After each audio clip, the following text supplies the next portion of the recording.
நிறைய பேர் succulent grow பண்ணுறது ரொம்ப டிஃபிகல்ட் டாஸ்க்காக இருக்குது, கொஞ்சம் கைட் பண்ணுங்கள் அப்படின்னு கேட்குறவங்களுக்கான வீடியோ தாங்க. சக்குலண்ட் க்ரோ பண்ணுறது ரொம்ப ரொம்ப டிஃபிகல்ட்டான டாஸ்க்காக இருந்தாலும் அதை எப்படி ஈஸியாக க்ரோ பண்ணுறது, அதுக்கு வந்து ஃபஸ்ட்டு சாய்ஸ் வந்து நம்ம லோ மெயின்டெனன்ஸ் சக்குலண்ட் போயிடணும். ஃபஸ்ட்டு அதை க்ரோ பண்ணி கொஞ்சம் எக்ஸ்பீரியன்ஸ் ஆனதுக்கப்புறம் நம்ம டெலிகேட் எது எது லோ மெயின்டெனன்ஸ், அதுக்கு எப்படி ப்ராப்பர் பாட்டிங் மிக்ஸ் கொடுக்கணுங்கிறத பார்க்கலாம்.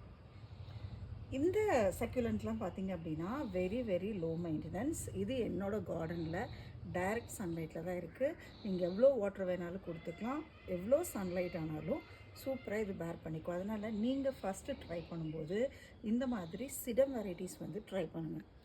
நீங்கள் ஃபஸ்ட்டு வந்து இந்த மாதிரி ஹார்டியான ஹவோத்தியாஸ், ஆலோஸ், இந்த மாதிரி கோஸ்ட் பிளான்ட்லாம் போயிட்டீங்க அப்படின்னா சீக்கிரமாக டீக்கே ஆகாது, நல்லா புஷியாக கார்டன் ஃபுல்லாக லுக்காக இருக்கும். ஃபஸ்ட் இதை நீங்கள் ட்ரை பண்ணுங்கள். ஏன் ஹவோத்தியா வந்து லோ மெயின்டெனன்ஸ் அப்படின்னு சொன்னான்னா, ஒரு பிளான்ட் வச்சோம் அப்படின்னா விதின் ஒரு 6 மந்த் 1 இயர் வந்து இந்த மாதிரி சூப்பராக க்ரோ ஆகிரும், எதுவும் டீக்கே ஆகாது, பிரான்ச்சஸ் மட்டும்தான் வரும்.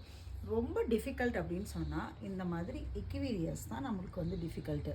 அதுக்கு நீங்கள் வந்து ஃபாலோ பண்ணுற ஒரே ஒரு விஷயம் வந்து வாட்ரிங் தான். வாட்டரிங் மட்டும் கம்மியாக கொடுத்துட்டோம் அப்படின்னா, நீங்கள் இதை பார்த்தீங்கன்னா தெரியும், இதில் சுத்தமாக வாட்டர் இல்லை.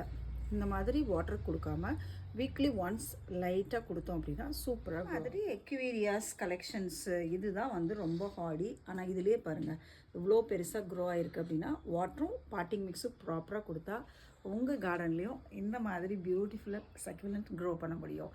உங்களுக்கு வேறு ஏதாவது டவுட் இருந்தால் ஸ்க்ரீனில் தெரியுற என்னோடய நம்பரை காண்டாக்ட் பண்ணுங்கள்.